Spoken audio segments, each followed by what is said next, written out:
Hello friends, எல்லாருக்கும் வணக்கம். இன்றைக்கி நம்மளோட சேனலில் ரொம்ப சிம்பிளான பச்சைப்பயிறு குழம்பு, இதை பச்சைப்பயிறு கடையல் அப்படின்னு சொல்லலாம். இந்த ரெசிபி தான் நம்ம பார்க்க போகிறோம். வீட்டில் எதுவுமே காய்கறிகள் இல்லை அப்படிங்கிற நேரத்தில் ரொம்ப சிம்பிளாக பச்சைப்பயிரை மட்டும் வச்சு இந்த குழம்பு பண்ணலாம். அதோடு மட்டும் இல்லாமல் ரொம்ப ஹெல்த்தியான ரெசிபியும் கூட. வாங்க இப்போ எப்படி பண்ணுறதுன்னு பார்க்கலாம். இன்றைக்கி பச்சைப்பயிறு குழம்பு பண்ணுறதுக்காக நான் 100 கிராம் அளவுக்கு பச்சைப்பயிறு எடுத்திருக்கேன். இதை முதல்ல வேக வைக்கிறதுக்கு முன்னால் நல்லா வறுத்துக்கலாம். வறுத்துட்டு வேக வச்சோம் அப்படின்னா நல்லா குழம்பு வாசனையாகவும் நல்லா டேஸ்ட்டாகவும் இருக்கும். நான் இன்றைக்கி பருப்பை வறுத்துட்டு உடனே அப்படியே வேக போட போகிறேன். ஊற வைக்க போகிறதில்ல. நீங்கள் ஊற வைக்கிறதா இருந்தால் ஒரு 4 மணி நேரம் அதை நல்லா ஊற விட்டுட்டு அதுக்கப்புறமா கூட வேக வச்சுக்கலாம். பாருங்கள், இப்போ பருப்பு நல்லா வறுப்பட்டுருச்சு. வறுப்பட்டு வாசனை வருது. அந்த பருப்போட பச்சை கலர் மாதிரி கொஞ்சம் பழுப்பு கலராக வந்திருக்கு. இப்போ இதை எடுத்து நம்ம 2 தடவை தண்ணி ஊற்றி கழுவி எடுத்துகிட்டு வந்துடலாம். இப்போ நான் கழுவி எடுத்துகிட்டு வந்துட்டேன். இப்போ பருப்பு வேக வைக்கிறதுக்காக நான் 2 கிளாஸ் அளவுக்கு தண்ணி ஊற்றிருக்கேன். இதில் ஒரு பெரிய வெங்காயத்தை கட் பண்ணி போட்டுக்கலாம். சின்ன வெங்காயம் போடுறதா இருந்தால் ஒரு 7-8 வெங்காயத்தை கட் பண்ணிவிட்டு போட்டுக்கோங்க. அடுத்ததாக தக்காளி 2 தக்காளி போட்டுக்கோங்க. நல்லா பழுத்த தக்காளியாக கட் பண்ணி போட்டுக்கோங்க. காரத்துக்காக பச்சை மிளகா நான் 3 பச்சை மிளகா போட்டிருக்கேன். உங்களுக்கு எவ்வளோ காரம் வேணுமோ அதுக்கேற்ற மாதிரி பச்சை மிளகா போட்டுக்கோங்க. இப்போ இதோட ஒரு 1/2 டீஸ்பூன் மட்டும் மஞ்சள் தூள் சேர்த்துட்டு ஒரு தடவை இதை நல்லா கலந்து விட்டுட்டு நம்ம குக்கரை மூடி விசில் போட்டு இதை வேக விட்டுக்கலாம். ஒரு 8 விசிலாவது விட்டு வேக விட்டால் தான் உங்களுக்கு பயிறு நல்லா சாஃப்டாக குழைவாக வெந்து வரும். ஏன்னா இன்றைக்கி நான் பயிரை ஊற வைக்கலை. சப்போஸ் நீங்கள் இதை வறுத்துட்டு ஒரு 4 மணி நேரம் ஊற வச்சுட்டு வேக வைக்கிறீங்க அப்படின்னா ஒரு 5 விசில் போதும், உங்களுக்கு நல்லா வெந்துடும்.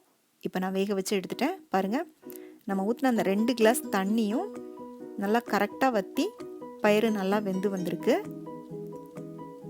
இப்போ இதோட நம்ம தண்ணி சேர்த்துக்கலாம். தண்ணி உங்களுக்கு குழம்பு எந்த கன்சிஸ்டன்சியில் வேணுமோ அதுக்கேற்ற மாதிரி ஊற்றிக்கோங்க. நான் 3/4 கிளாஸ் அளவுக்கு ஊற்றிருக்கேன். தண்ணி சூடு பண்ணிவிட்டு ஊற்றிக்கோங்க. பச்சை தண்ணி ஊற்றாதீங்க, சுடு தண்ணி ஊற்றிக்கோங்க.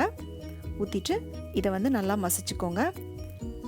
பருப்பு மத்து இருந்துச்சு அப்படின்னா அது மூலமாக கூட நீங்கள் கடைஞ்சிக்கலாம். இப்போ இது ரெடி ஆயிடுச்சு. இப்போ இதை நம்ம தாளிச்சிக்கலாம். தாளிக்கிறதுக்காக கடாயில் 1 டேபிள் ஸ்பூன் தேங்காய் எண்ணெய் ஊற்றிருக்கேன். இந்த குழம்பு தேங்காய் எண்ணெயில் தாளிச்சிங்க அப்படின்னா நல்லா வாசனையாக இருக்கும். எண்ணெய் சூடானதும் அதில் 1 டீஸ்பூன் கடுகு போட்டுக்கோங்க.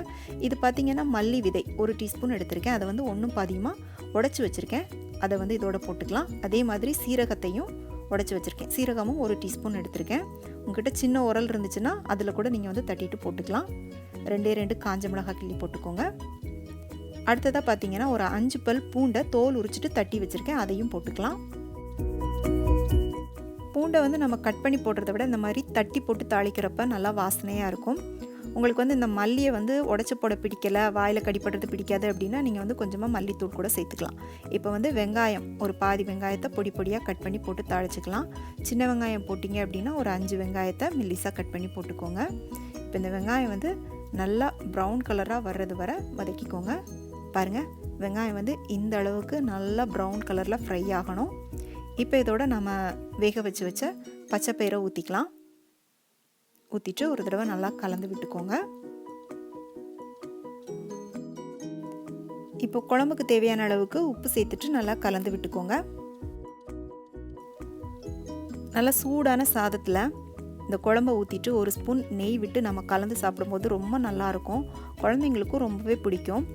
பச்சைப்பயிறு பார்த்திங்கன்னா நம்ம உடம்புக்கு அதிகப்படியான நோய் எதிர்ப்பு சக்தியை தரக்கூடியது. அதனால் இந்த ரெசிபி ரொம்பவே ஹெல்த்தியான ரெசிபி. இப்போ கடைசியாக கொஞ்சமாக மல்லித்தழை தூவிட்டு கலந்து விட்டுக்கோங்க. அவ்வளோதான், நம்மளோட அருமையான பச்சைப்பயிறு குழம்பு ரெடி ஆயிடுச்சு. இந்த ரெசிபி உங்கள் எல்லாருக்கும் ரொம்ப பிடிச்சிருக்கும் அப்படின்னு நம்புகிறேன்.